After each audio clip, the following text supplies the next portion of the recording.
Hello everybody! So today we are starting to put in the following crop, or the crop that is following our winter wheat. So we just need to get a quick disclaimer in. Videos are running being published way behind real time at the minute. I missed a week when we were busy baling. I had a few late nights on the baler and just didn't get to edit in. So we missed a week and then we're running way behind. So today is the 22nd of August. But this will be well into September time this video comes out. So there we are, a little disclaimer. So first thing we're doing, so this year we are not growing any more arable crops. We are putting our wheat stubble into red clover. So if you remember in the combining video, we saw a lot of grass in the bottom of the stubble, or the bottom of the crop.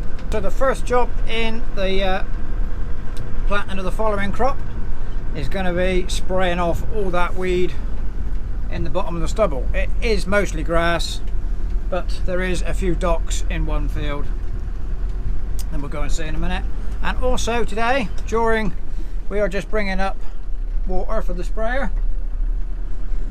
Sprayer is already going. We're just bringing up some more water. But while we're here, we are going to soil sample the fields so that we get an indication of what's going on, the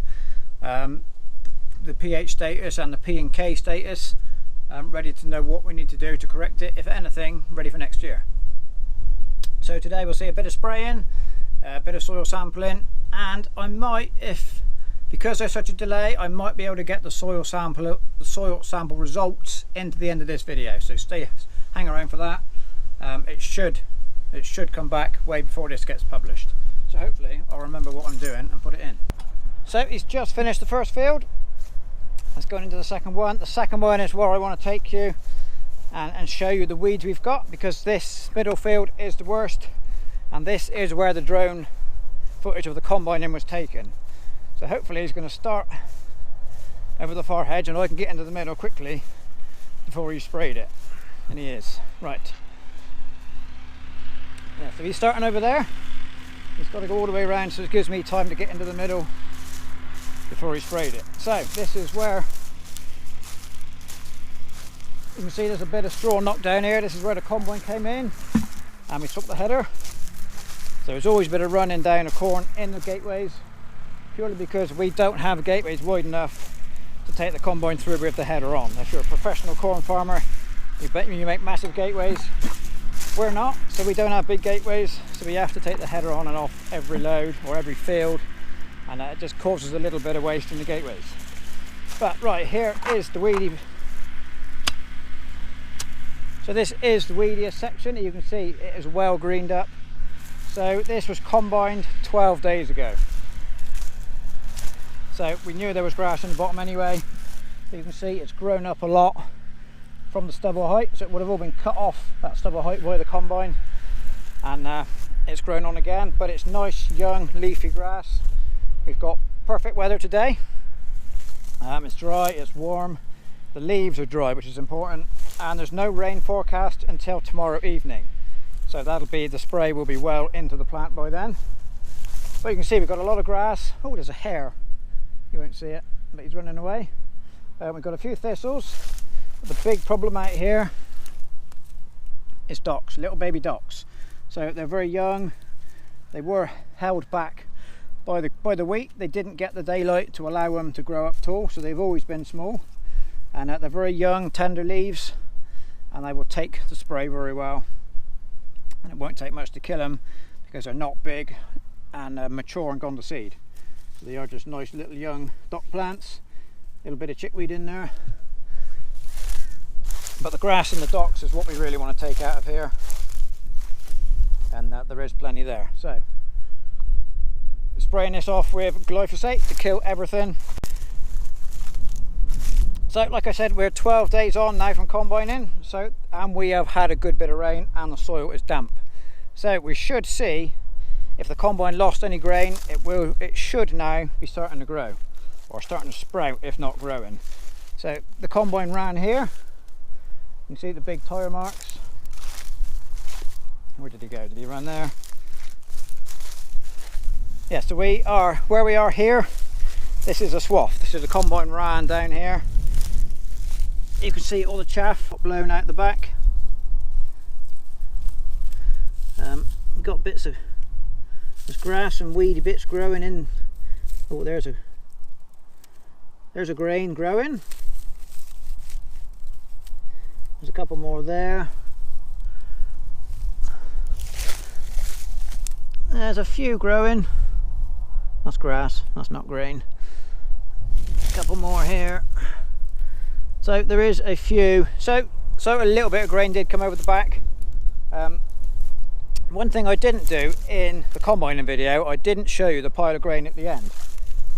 It was all a bit hectic and the combining video didn't turn out how I wanted it to. But one day when we start feeding the grain, I'll show you our heap. And it is what we would call a very dirty heap. There's a lot of chaff in it. And we asked the combine driver, do not, we said, you know, because we're feeding our own grain, we're not selling it. We didn't want a particularly clean sample. We were happy to have a bit of chaff in it because this year we had dry weather in June. Yields were down and some grains were very, very small. Now for us that doesn't matter. We're going to feed it, so we're not going to get penalised or anything. You know, it's not ruining our sample. So we asked him to get every grain in the tank, even if that meant getting some chaff in. And he did. You know, there is chaff in the tank, or there is chaff in the pile, but there's also small grains that normally would have got chucked out the back. But we wanted to keep them. So that'll be in the future when we start rolling, and we'll show you the heap, and everybody can say, "Oh, look how dirty that corn is." But never mind. So we're not going to plough. We're going to do the same as last year, where we just go into the stubble with the power harrow, create a very, very shallow seed bed, broadcast the seed on the top, and roll it, and that is our cultivation. That's all we're going to do. So right, let's get on and get our soil samples taken before he sprays it, so we don't have to walk over sprayed land. So we don't have a proper soil sampling device. We just take a little bit with a spade into the bucket, stir it up, take a sample. Anyway, right, we'll be a while.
Okay, so here is our sample. I've picked out some bits of stubble and stones, a few little bits of grass left in the boat. What we need to do now, we have a little bag, so we need to send off a sample. And not all of this, so just got to fill this little bag up, fill in some details on the paperwork, and then post it off. So it will take. So what this is a sample across the field. A little bit from everywhere, and put it all in the bucket, stir it all together, break up the lumps, pick out the bits we don't want to send, and then we'll just take a sample from this and put the rest back. So somewhere at the lab, I'm sure they're gradually building a nice farm out of all kinds of different soil types, you know, a little bag full at a time. So Right, that's well enough mixed. I've picked out all the stones. I keep saying I've picked out the stones and I find another, but yeah, so that's well enough mixed. There's plenty of moisture in there, so we won't be short of moisture for germinating our seed. But let's get this sent off and see what it comes back as.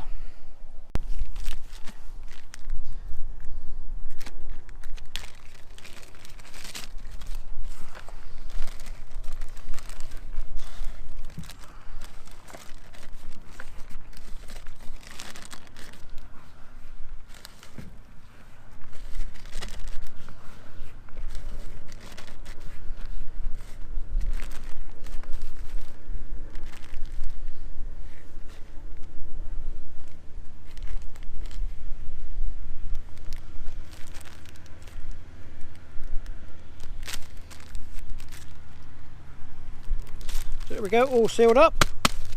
So we'll post it, send this off in the post, and then a email will come back with the results on it, and we'll look at that. So here we are, by the magic of YouTube delays between things happening and videos coming out, we have our soil test results. So what I will do, I'll put the results up on the screen and we'll just briefly talk through what they mean. Okay, so if you just have a quick look at the table, there is low, normal and high ranges, and down the left hand side is, you know, what they're measuring. So pH is first. That's good. You want to be about 6.5 to 7ish, 7.1, so we are in the normal range, so that is good. No lime is needed. Major nutrients, phosphorus, that is, you can see in the red, in the low, in the deficient sector, so that needs correcting. Potassium and magnesium are both in the normal range. Calcium getting towards the high end of normal. Potassium and magnesium just need to be maintained for the following crop, so basically that means you replace the amount you take away with every year. So that phosphorus ideally needs to come up to the 2+, 2- kind of area where the potassium is. So what we need to do, we need to add enough fertilizer to bring that up. So agronomist advice on that result: the low P level in our soil will affect rooting and crop establishment, which obviously for a new grass reseed is vital that is corrected. So what we have done, we have ordered some fertilizer in a 0:20:30 ratio. So no nitrogen, 20 of P and 30 of K, and that will go on, and the rate we're going to put that on, that will then bring up our low P indices. So it will probably pay to do another analysis at some point next year to check our low phosphorus level is on the rise. So that will probably be worth doing. Anyway, so there we go. So next week you will see the seed going in and the fertilizer going on. So subscribe and come back and watch that, and I will say thank you very much for watching, and we'll see you next time.